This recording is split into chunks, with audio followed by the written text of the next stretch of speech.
or we're back here, back at the stones. Here we are, and I just wanted to talk you through what the stones are. So we're here near the village of Enston in Oxfordshire, and we're right by a road. You can hear the cars there. Yeah, so we've got this big stone here, and then a smaller one here, sort of sticking up here. See that one? And then another third smaller stone here. Now these are the horse, the man, and his dog, and those are the stones. It's meant to represent a General Hoar, who was a general who fought in a civil war, the Civil War. But in reality, these date back to Neolithic, Bronze Age times. And I've got a little something to read you from friend of the show, Folklore of the Cotswolds by Catherine M. Briggs.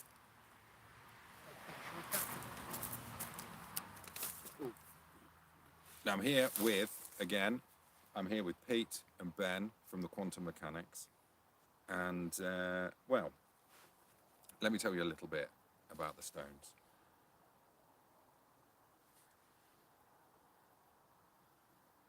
So there's a number of stones, there's a number of Iron Age fortifications around here on Grimm's Ditch. That's Ben there. He's a real person. It's not an apparition, don't worry.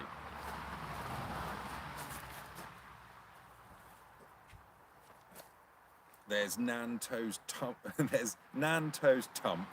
at Didmarton, which was supposed to be the burial place of a witch at Nanto, who was buried standing upright next to the stone. And in Enston, the Hoar stone is to mark the grave of an imaginary General Hoar, who was killed in the Civil War. And I'm reading from the book here. Hoar stone is a common name for a standing stone in the Cotswold areas.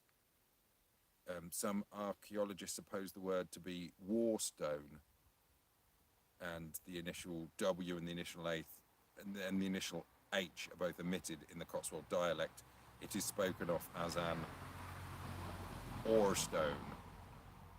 And evidence given by Mr. Abbott, a septuagenarian of Fulwell near Enston, on the 27th of April 1973, made no claim for so late a date as the Civil War. He merely called it a long time ago. I couldn't say how long, which is a bit vague. He recorded an interesting tradition that the body of this general was brought along Dead Man's Ride by a man, a horse and a dog. And Dead Man's Ride is an indistinctly marked track which may have originally been part of Grimm's Ditch, which is in line with the track going to Ditchley, which I think is that direction. And there is a ghost tradition attached to this. And Mr. Abbott himself claimed to have seen two men going along Dead Man's Ride and passing straight through a wire netting fence. His dogs crouched and bristled and would not move till the ghost had passed. And it may be remarked that Mr. Abbott pointed to a large slab of stone lying undressed in a disused quarry and called it an ore stone. So possibly the word means just a large undressed stone. Another, this is not from the book now, another reason for ore stone is meant to be it's hoar stone is like hoar frost, so it means kind of grey, and in certain lights these stones appear to be grey, which is different to the local sort of sandstone. They look kind of sort of greeny yellow at the moment, but I think when they're wet they look grey. Just fun fact, there's also a tingle stone nearby at Avening. Sorry, can I just stop you? What is a tingle stone? It's a tingle stone. It's a tingle stone. It can give you a little tingle, apparently. It gives you a little electric shock. But Not this one. You've got to ask, you've not had the tingle, have you? And these are related to the rollright stones, which are not too far, and we all know the story of the rollright stones. I don't need to go into that again here.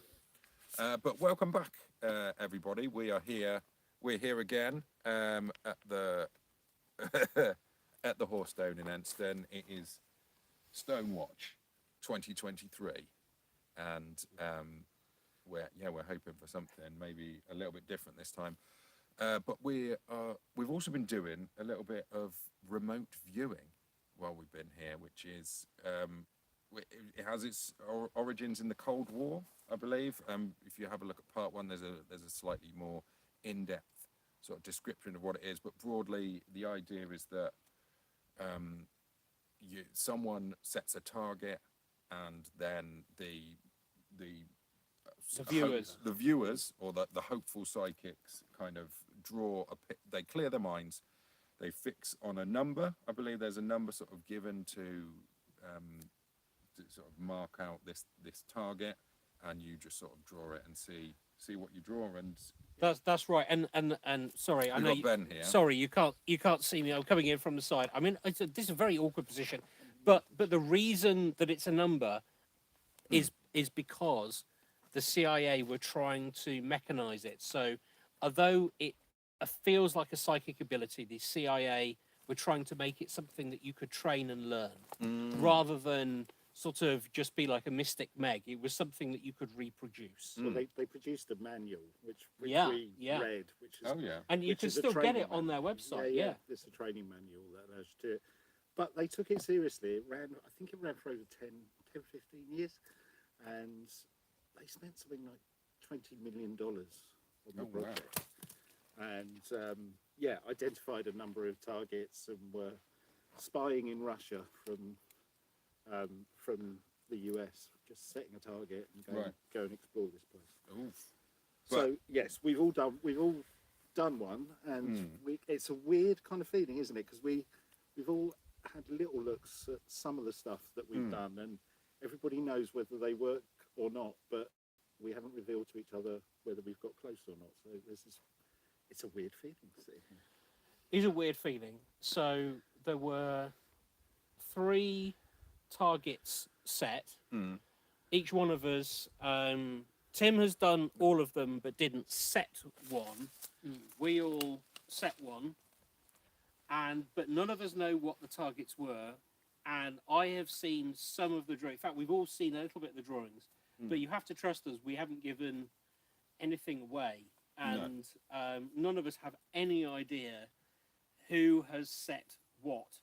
So where do we start? Should we start? It's like Christmas Day. Should we start revealing? Yeah, let's have a look. Okay. Let me grab my notebook. I'll grab my notebook. Let's. Should we look at my target first? Because I've got the microphone here. Yeah, go for it.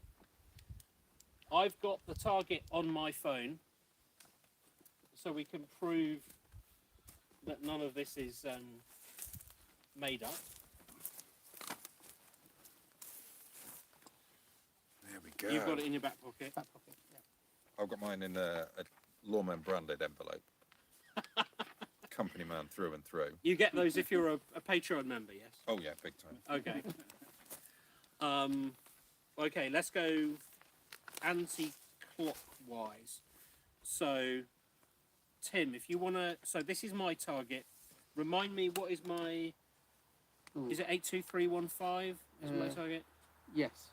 So this is the target that you set. This is the target I set.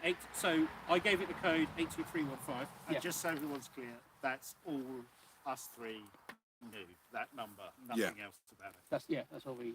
Okay, so Tim, show me and show the camera up there what you've drawn. Okay, so this is this is the thing that sort of just popped in but wouldn't go away, and when I came the next day to go, that's silly, maybe I should do something else. I was like, no, I've already got the thing. And should I do the camera first, or? Yeah, do the Okay, do so the camera this first. is what I came up with. Let's see if we can get this in. Maybe not, actually. Oh, how am I going to do this?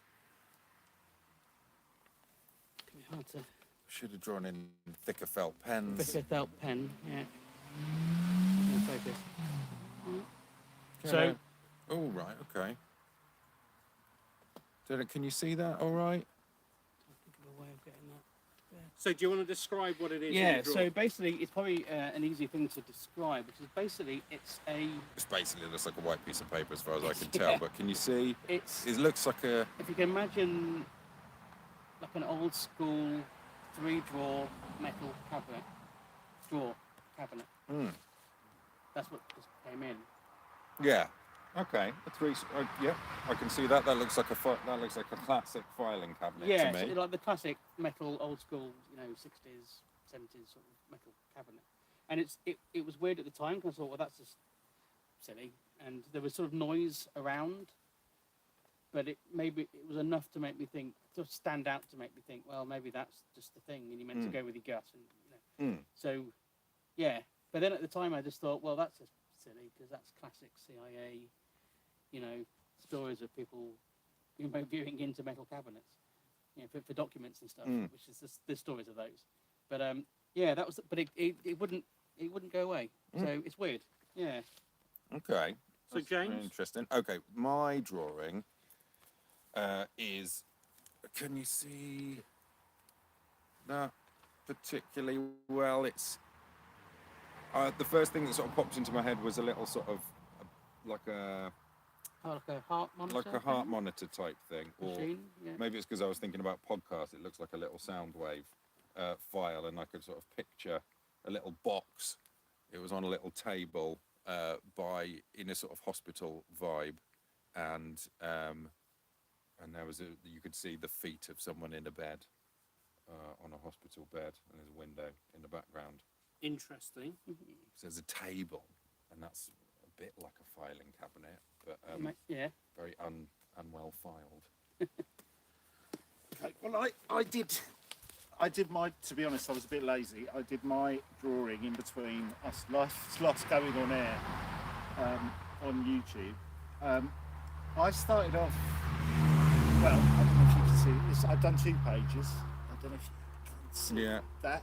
I started off by drawing something that was a bit like a chocolate tea cake. Tunnels. Yeah, and I drew 2 of them, and then I got the Atari logo in my head, the old Atari logo, so I started drawing that, and then something that looks like a rubbish version of the Angel of the North, and then it started to, I kept thinking about things that were stepped up. I, a bit like Tim, got 3s. Everything was in 3s for me. I had interesting. 3 domes, I had this thing I thought was really interesting. I started thinking about, it is Gaudi, isn't it, who did all the stuff in Barcelona? I think so, yeah. I started thinking Gaudi, so I've done these 3 things here. But it's like you've got 3 blocks of things. Yeah, 3 blocks of Which is things with these kind of a bit- wiggly lines are kind of very Gaudi-esque was going through my mind. And then I've done 3 steps going up and then 3 round blobs going up. So I had this thing of 3 going up in things, but this one, the kind of Gaudi kind of weird thing here is probably the one that feels the most interesting to me. But I don't know what any of that means. But what? So Ben, you set this target. You set this target, Ben? What did you set? Well, I wanted to do something which wouldn't be immediately obvious, but would be in keeping with the theme of the evening. And I would say Tim and Peter got something remarkably close to where I was going, because the actual picture Oh. is Easter Island heads on Midsummer Night. Oh, wow. Ah. Okay. So probably like the best stones that you The could best be stones. And looking so at, when really. when Tim started drawing the filing cabinet, Well, I it's really a sticky up, Yeah, because afterwards I would put cabinet and then isn't it? tall metal column, or it was like more of an idea of a column. Mm. And then you look at the Easter Island head, which is a tall. Yeah. But what? So Tim had the column. You've got the That sort of the is weird. 3 blocks. And these bits, yeah, I mean, I could be post-rationalising, but these bits, Could a bit be. like the mouth, yeah, well, I probably have. Then add the round kind of things. Yeah, okay, that is quite interesting. Yeah, and How many of them in your picture? There's more than three, isn't there? there is 5. Five, yeah. But James, I think it's interesting that You're you picking out you, things on that. you certainly had something human in there. Yeah, yeah, and I suppose the sort of feet sticking up on the thing are sort of like bumps. Well, I don't. I mean, Again, this not is a reach, this is a post-rationalising, reach. but this is something like learning how to do remote viewing takes years, and that's why a lot of people earn a lot of money from it, and we don't. But Tim got something that sort of sticks up and is squarish. You got something which is human, and you got the sort of the other end. You got the feet, and Peter got blocks with where you could. I'm not again. It's not necessarily faces, but there's patterns across it. That is not. It's not a million. It's not a million miles away. Well, Not- I remember when we interviewed a couple of people one of the guys who ran the program, the CIA program, a guy called Paul H. Smith. And this is on your podcast. This on our podcast, Quantum he's- Mechanics. the Quantum Mechanics, and Daz Smith, who's probably the world's leading remote viewer now. But he talked about he'd do drawing sessions that would go on for like 20 hours, and then he would kind of come back. He would do it for weeks and weeks until we kind of honed it down. So in the time we've had to do this, there's kind of getting any sense out of it is probably difficult to do. But I mean, I think for mine, considering that it was literally within 2 minutes in a place that wasn't quiet, you could see how if you were doing that for years and years and years and training, like I could, I'm leaning more to. I always thought there was a bit kind of like,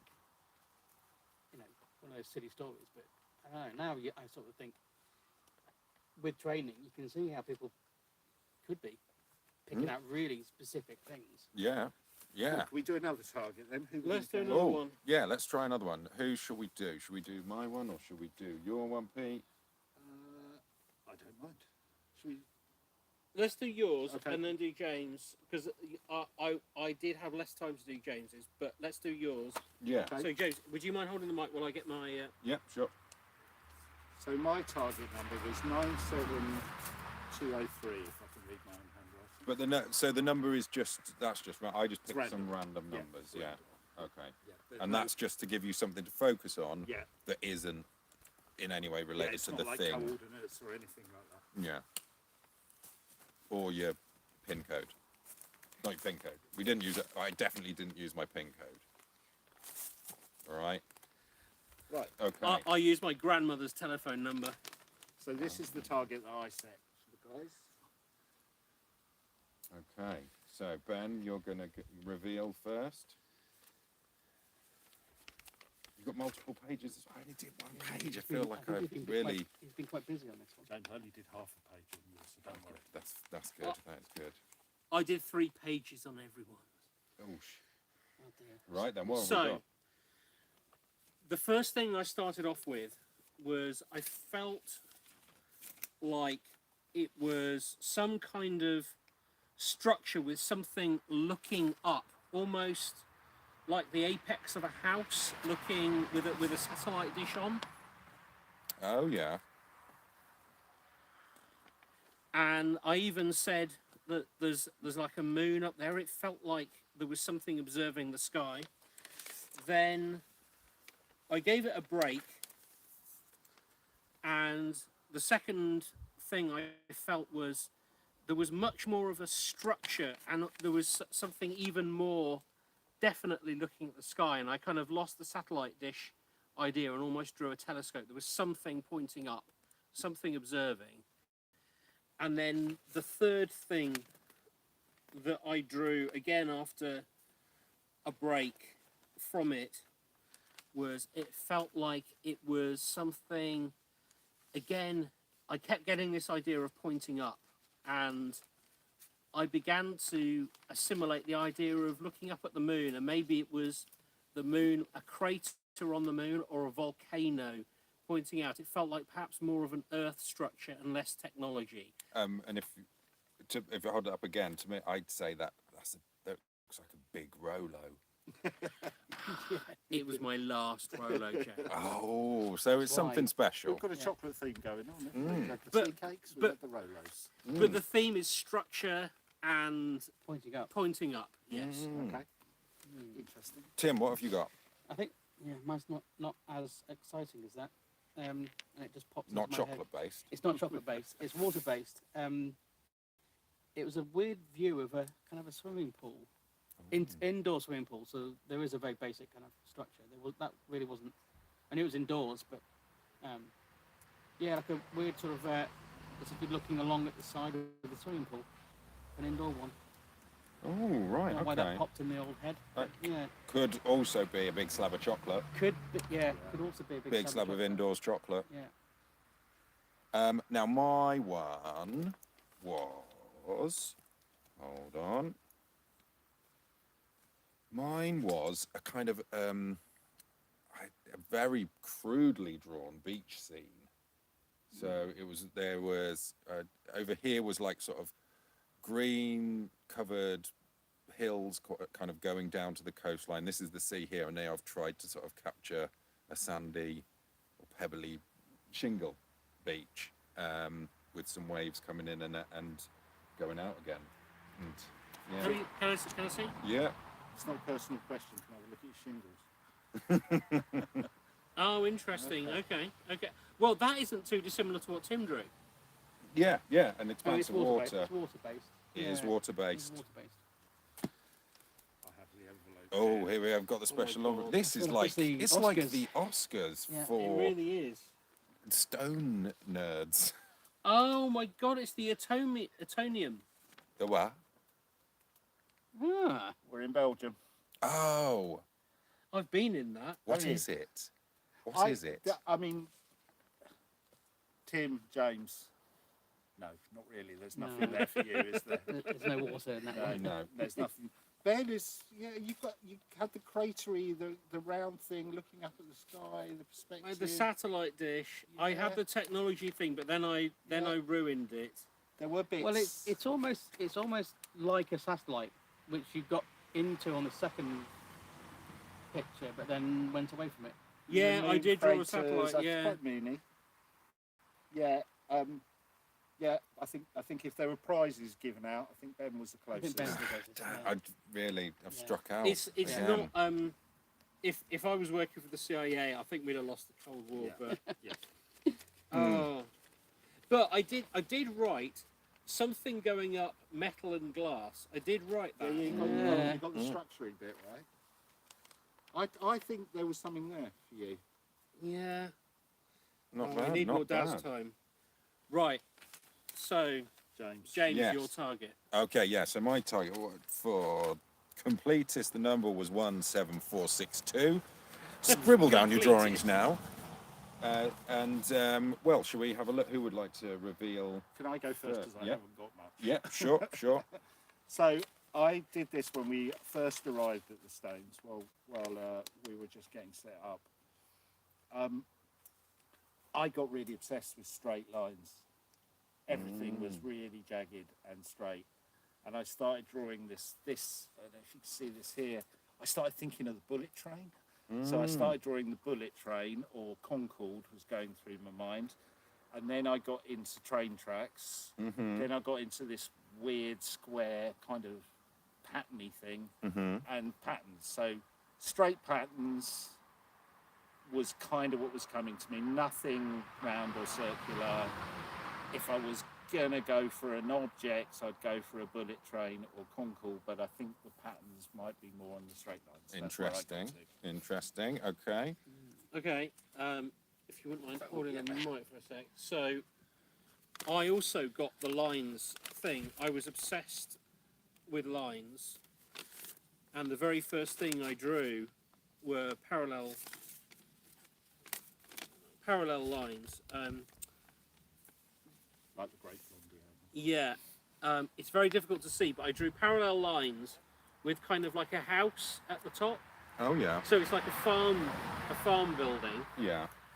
And then we both had the parallel line thing going on. yeah, and then I expanded it out to the parallel lines, and then another building which was much more church-like against another building, and I felt like I was almost looking at a farm building with a church next door. I got this idea Interesting. of there being a crop or a produce, something like that, something that was countrified, but there was a building there. That's Okay. what I got. Great. Okay, Tim. This is where I massively fail. Or succeed. Well, mine was just a feeling Mm. when I was thinking of the numbers, and then a weird sort of. I'm sure this is where your viewers will say I'm about to have some sort of brain embolism or something. I had a very weird sort of pain up here. So, no, sorry, top left of my eye. When I was thinking about the number, then I was like, oh, that's weird. And then stopped thinking about it, and I just started, oh, maybe I'll just write that down. It's a thing, it happened. And then the pain just dissipated very quickly. So my drawing is literally my face. Off Yeah. the top left of my eye there. So, Ooh. and I did clarify with this. I said to Ben, I was like, does it have to be a thing, or can it be something, a feeling? Or he's like, no, it could be a feeling. It could be everything. So yeah, I just put that down. Interesting. Yeah. Okay then. But I'm sure that could cover various things, because if it ends up being a hat, you If could that go, was well, it's close to my head. James doing that, he could have a real future. Oh, He yeah. can inflict pain from a distance. Yeah.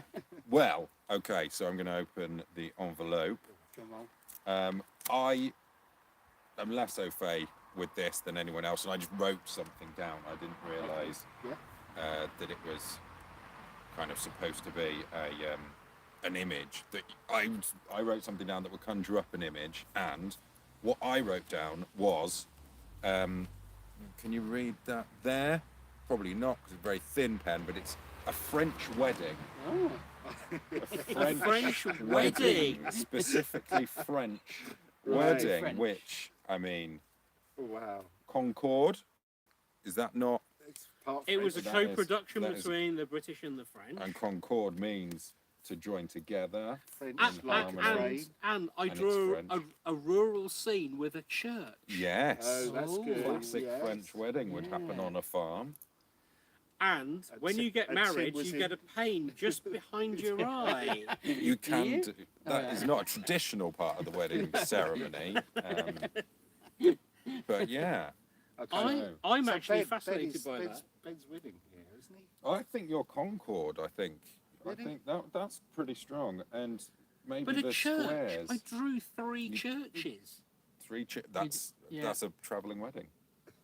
it's a wedding. Yeah, in a it's a church. wedding. And the reason I picked that was actually linking back to where we are by the Hoarstone.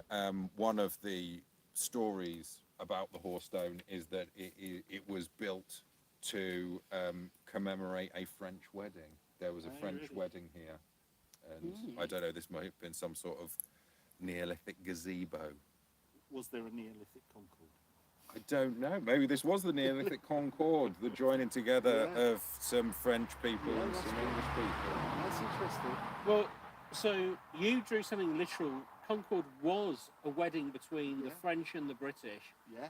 and I drew a rural church Mm. 3 times, which is Okay.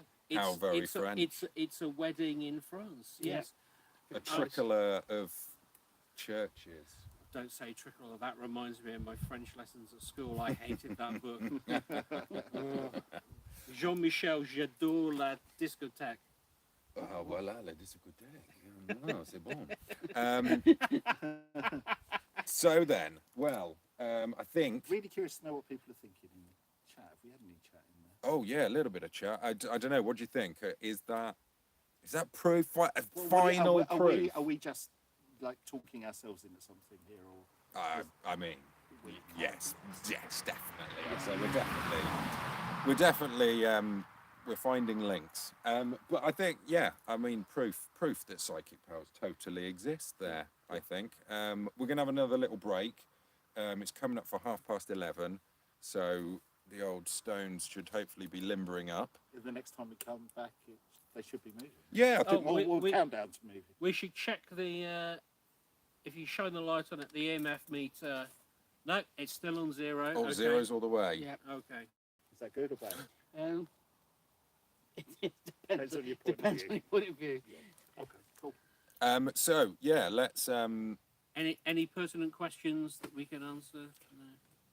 So what we'll do is we will have a little break, and we will come back with some tales of some stones, and we will see if this guy is going to buy us all around.